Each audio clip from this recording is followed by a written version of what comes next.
Hello, আমি শিবশঙ্কর পাল, একজন cyber security শিখতে ইচ্ছুক ব্যক্তি।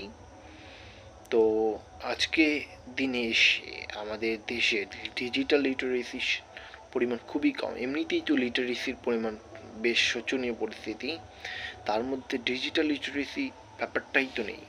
কিন্তু বর্তমান দিনে এসে যদি আমরা ডিজিটালি লিটারেট না হই, তাহলে আমাদের যেসব সমস্যার সম্মুখীন হতে হবে, কেননা টেকনোলজি তো আর বসে থাকবে না। আমাদের শিক্ষিত কখন হব, তারপরে গিয়ে টেকনোলজি ইমপ্লিমেন্ট হবে, তা তো হতেই পারে না। কিন্তু আমাদের টেকনোলজি ইমপ্রুভ হবে এবং সেই সাথে সাথে আমাদের ডিজিটালি ইমপ্রুভ হওয়াটা খুবই জরুরি। এবং সেই জন্যেই আমি আজ থেকে আপনাদের জন্য ভিডিও বানাবো, এবং যার মাধ্যমে আপনি অ্যাওয়ার হতে পারেন ডিজিটাল টেকনোলজি কীভাবে কাজ করে, এবং বিভিন্ন ধরনের যে ছোটো ছোটো ট্রিক্স রয়েছে সেই সব বিষয় আমি ডিসকাস করব আমার এই ভিডিওগুলোতে। এবং আপনি সেই ট্রিক্সগুলো ইউজ করতে পারেন আপনার ওয়ার্ক লাইফে। বিকজ আমরা বেশি এখনও কিন্তু ভারতবর্ষে সেরকমভাবে পিসি কালচারটা আসেনি, এবং যার ফলে আমরা সবাই ইন্টারনেটের সাথে যুক্ত, কিন্তু আমরা শুধু ফেসবুক আর ইনস্টাগ্রাম ছাড়া সে তাছাড়া আর অন্য কিছু ব্যাপারে সেরকম জানি না আমরা ডিজিটালি, তাই তো? কিন্তু সেসব বিষয় জানাটা খুবই জরুরি। আপনি আপনি হতে পারেন আপনি একজন মিস্ত্রি, আপনি হতে পারেন একজন কৃষক, আপনি হতে পারেন একজন ডাক্তার, আপনি হতে পারেন আপনি একজন গভর্নমেন্ট এমপ্লয়ি, আপনি হতে পারেন আপনি একজন কামার।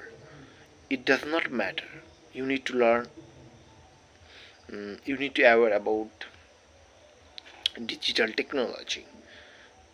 কেননা এ সমস্ত কিছুই ডিজিটালের সাথে কানেক্ট করা আছে, তাই না? তো বর্তমান দিনে এসে ডিজিটাল টেকনোলজিটাকে আপনি কীভাবে ইউজ করবেন আপনার বেনিফিশিয়াল ওয়েতে, সেটা চিন্তা করার সময় কিন্তু এখন এসে গিয়েছে। কেননা ডিজিটাল টেকনোলজিটা প্রচুর পরিমাণে ম্যাচিওর হয়ে গিয়েছে, এবং আপনি কীভাবে ইউজ করবেন সেটা আপনার ব্যাপার। কিন্তু আমি এই বিষয়ে ভিডিও বানার চেষ্টা করব। এখানে বিভিন্ন ধরনের টেকনোলজি রয়েছে, যেরকম ব্লক চেন টেকনোলজি, যেরকম অগমেন্টেড রিয়ালিটি অথবা ভার্চুয়াল রিয়ালিটি, বা সোশ্যাল মিডিয়া, বিভিন্ন ধরনের সোশ্যাল মিডিয়া বা ওয়েবসাইট। আপনি কীভাবে একটা ওয়েবসাইট তৈরি করতে পারেন, ওয়েবসাইট দিয়ে কী হয়, ওয়েবসাইট না থাকলে কী হয়, ওয়েবসাইট থাকলে কী হয়, এইসব বিষয়গুলো।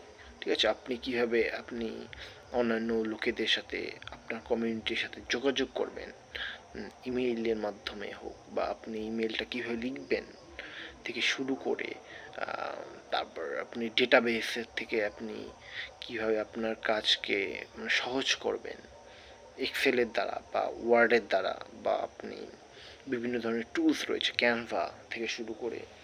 আমরা তো বিভিন্ন ধরনের টুল ইউজ করি। হোয়াটসঅ্যাপে কীভাবে, এখনও কিন্তু অনেকেই রয়েছে যারা বড় মোবাইল ইউজ করছে, বাট তারা জানে না কীভাবে হোয়াটসঅ্যাপে একটা ফটো বা তোমার যে কোনো ডকুমেন্ট সেন্ড করতে হয়, বা লোকেশন কীভাবে সেন্ড করতে হয়। তো সেই বিষয়গুলো আমি আমার এই ডিজিটাল মানে ভিডিওতে জানাবো আর কি, এই ভিডিওগুলোতে জানাবো। তো থ্যাংক ইউ।